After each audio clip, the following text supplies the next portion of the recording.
Jesus, you know these mother-in-law, am I the assholes? They are the juicy ones. So let's see.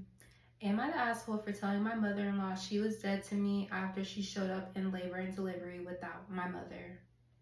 Let me find out this woman gave her mom the boot and invited herself. Let me find out. For the past 3 months, it's been very well known my plan that when I, 30 female, went into labor, my husband was going to drive me to the hospital and my mother-in-law was going to pick up my mother, my kids, and my grandmother, all from one house. Both my mother-in-law and my mom were supposed to be in the delivery room. My grand was to watch my 2 kids in the waiting room. Everyone was in agreement with the plan.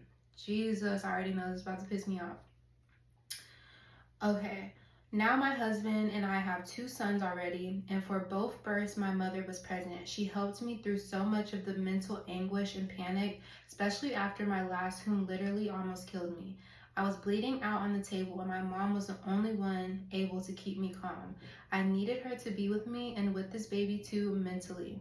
So we worked this plan out months in advance, and everyone was on the same page.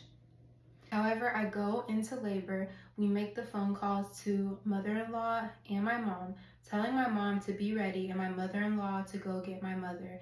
An hour and 15 minutes later, mother-in-law shows up at the hospital without my mom, my kids, or my grandmother. She said, well, it's late, so we need to just let everyone sleep. It was 9:30 p.m. and then sat her ass down on that chair in the delivery room and jumped on her phone. I told her in a pissed off tone to get my mom. Oh my god, oh my god! That was the plan. I needed my mom, etc., etc., and she just wouldn't. At one point, saying that she didn't feel up to driving that much. My mom lives 20 minutes from her house, an hour away. So I told her to get the out of the room and that she was dead to me. The amount of resentment and disgust that I felt towards her in that moment is honestly not something I feel I will overcome anytime soon. She was pissed, saying that my mom got to experience 2 births already and how she didn't do anything wrong and she was just being respectful of people's sleep and where she wasn't leaving and was actually escorted out.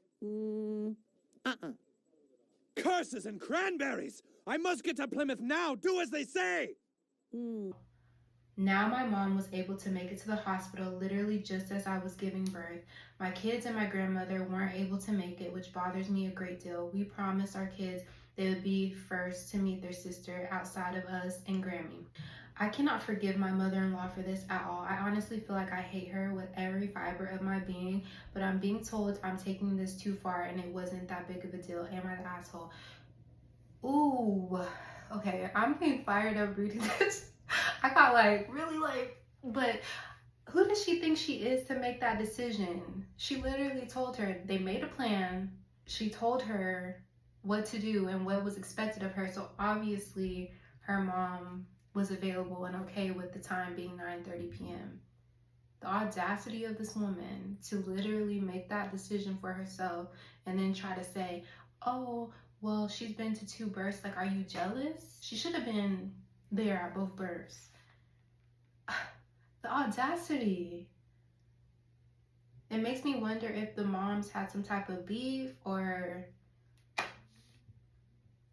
maybe she the favorite grandma. That's crazy. Let's see what people have to say. Not the asshole. Asshole move to change the plan like that without communicating. Bigger asshole move deal to refuse to go back to the original plan. Huge asshole move to refuse to leave the hospital room, forcing herself into your most vulnerable moment. Bitch, triple down. For real. Excuse me? I'm so glad she did that. She said she did what needed to be done. Someone said, excellent to the point of all 3 points and escalation of the assholery. Not the asshole and stick with your instincts. She should have felt so privileged to be included this time rather than being hurtful and excluding your mother. Literally. Oh, so basically since her mom was at the births, she didn't want her mom to be at the last one. She wanted her mom to experience missing the birth. That is crazy. I swear my walls are thin. Sorry if y'all hear that. But Someone said, I would add as a factor the fact she walked in, sat down, and pulled out her phone. Seems like she wasn't even invested in the birth. She only cared about existing in the room at that time it happened. Whereas OP's mother was meant to be there for support. Absolutely self-centered. Someone said, wow, I do believe this is the single most upvoted comment I've ever had. Because she is. Someone says she was there to see the baby and have the grandbaby all to herself. She didn't give a crap about you. Literally. Yep, it was all about OP's mother being there twice so she doesn't get a turn this time. Like labor is a spectator sport or competition and it's her time to play. That's what it's giving. She cared about the birth. She didn't care about the labor. You know, the part where the person in labor needs the people in the room to support them. Mother-in-law would have flipped into full engaged spectator as soon as the baby was crowning. Yeah. Phone in hand, trying to get the best shots, let everybody know she was there. What do y'all think? Do you feel like the mother-in-law is in the wrong? Do you feel like OP overreacted? I definitely am on OP's side. I don't know who that lady thought she was. She done lost her mind. She would have to be barred from my home. I'm sorry. I couldn't take it. I couldn't take it. The audacity of her. Her husband better have her back. I want to know what her husband was doing in the midst of all that. But yeah, let me know what y'all think. That low-key pissed me off. I'm about to go on to the next video, but that pissed me off. Let me know what you guys think. I appreciate you guys watching to this point. I hope you have an amazing, blessed, and beautiful day. I hope amazing and great things flow your way. And yeah, thank you. Love you. Bye.